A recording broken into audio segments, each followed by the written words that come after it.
بسم اللہ الرحمن الرحیم۔ ائمہ علیہم السلام کی زندگی کا ایک اہم پہلو ان کی سخاوت ہے۔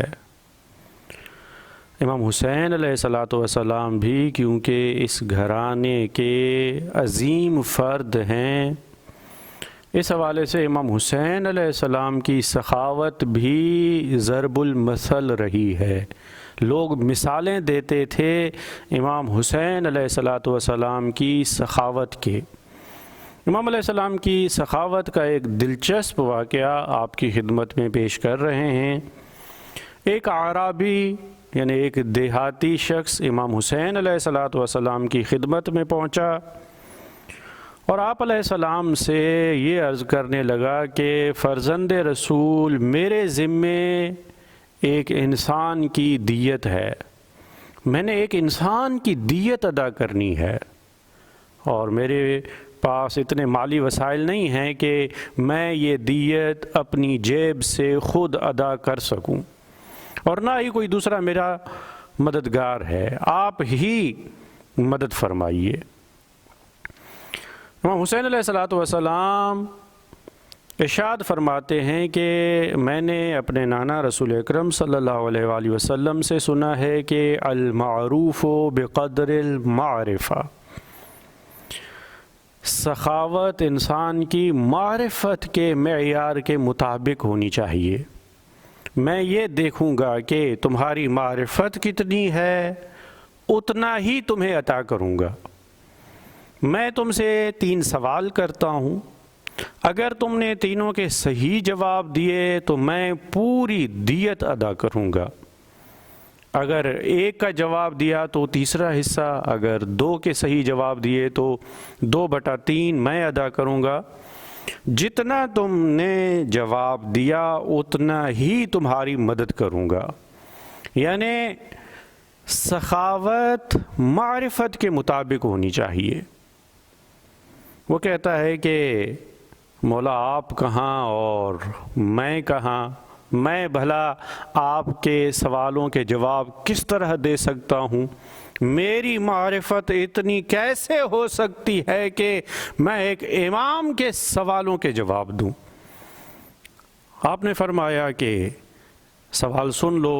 اس نے بھی جواب دیا کہ سوال سن لیتا ہوں، اگر مجھے آئے تو میں بتاؤں گا، نہیں آئے تو آپ سے ہی پوچھ لوں گا۔ یہ بھی ایک قسم کا ادب ہے۔ امام علیہ السلام نے پہلا سوال کیا کہ ای الاعمال افضل، افضل ترین عمل کون سا ہے، سب سے بہترین عمل فضیلت میں کون سا ہے؟ اس نے جواب دیا الایمان باللہ، خدا پر ایمان لانا بہترین عمل ہے، افضل ترین عمل ہے۔ امام علیہ السلام فرماتے ہیں کہ تمہارا جواب درست ہے۔ دوسرا سوال کرتے ہیں، دوسرا سوال یہ ہے کہ فمن نجات من الہلکہ، ہلاکت سے نجات کا راستہ کون سا ہے؟ کس ذریعے سے ہم ہلاکت سے نجات حاصل کر سکتے ہیں؟ تو وہ کہتا ہے کہ الثقۃ باللہ، خدا پر توکل کر کے۔ امام علیہ السلام فرماتے ہیں کہ یہ جواب بھی درست ہے۔ تیسرا سوال یہ ہے کہ انسان کی زینت کیا ہے؟ ایک انسان اگر اپنے آپ کو زینت سے مزین کرنا چاہتا ہے تو انسان کی زینت کس چیز میں ہے، کیا ہے؟ کہتا ہے کہ سب سے پہلے نمبر پر علم معہ حلم، انسان کی پہلی زینت یہ ہے کہ انسان کے پاس علم ہونا چاہیے، لیکن ایسا علم جس کے ساتھ حلم بھی ہمراہ ہونا چاہیے۔ علم اور حلم دونوں ایک ساتھ ہوں، صرف علم کافی نہیں ہے، علم کے ساتھ حلم اور بردباری بھی لازمی ہے۔ آپ علیہ السلام نے سوال کیا اگر کسی کے پاس یہ نہ ہو تو کہنے لگا کہ پھر مال ہونا چاہیے، مال معہ مروہ، انسان کے پاس مال ہو لیکن مال کے ساتھ مروت بھی ہونی چاہیے، اس کے پاس انسانیت بھی ہونی چاہیے کہ مال سے خود بھی صحیح فائدہ اٹھائے، استفادہ کرے، دوسروں کے بھی کام آئے، دوسروں کی بھی مدد کرے۔ ایسا نہ ہو کہ مال انسان کو قارون بنا دے، فرعون بنا دے، ایسا نہ ہو۔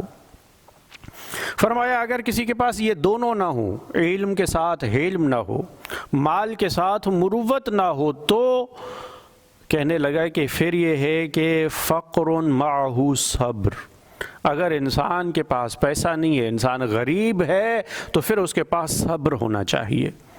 ایسا نہیں ہے کہ غریب ہے تو ہر ایک کے سامنے ہاتھ پھیلاتا رہے، اپنی آبرو کو بے مایہ نہ بنا دے، سستا نہ بیچے، ہر ایک کے سامنے ہاتھ نہ پھیلائے۔ آپ نے فرمایا اگر کسی کے پاس یہ تینوں چیزیں نہ ہوں تو کہنے لگا پھر بہتر ہے کہ ایسے انسان پر آسمان سے بجلی گرے، اسے جلا کر راکھ کر دے، ایسے انسان کے جینے کا کوئی فائدہ نہیں ہے۔ راوی کہتا ہے کہ یہاں پر بات پہنچی تو امام حسین علیہ السلام مسکرائے اور فرمایا کہ تمہارے تینوں جواب درست ہیں، پوری دیت ادا کی جو 1000 دینار بنتی ہے، پوری دیت ادا کی۔ فرمایا کہ یہ تو تمہارے جوابات کا انعام ہے، پھر اس کے ساتھ ایک اپنی انگوٹھی بھی عطا کی۔ یہ گھرانہ ایسا سخی اور کریم گھرانہ ہے کہ سوالوں کے جواب پر 1000 دینار عطا کرتے ہیں اور اپنی طرف سے انگوٹھی عطا کرتے ہیں۔ فرمایا کہ یہ میری طرف سے تمہارے لیے ہے، جاؤ اسے بیچ کر اپنی ضروریات زندگی کو بھی پورا کرو۔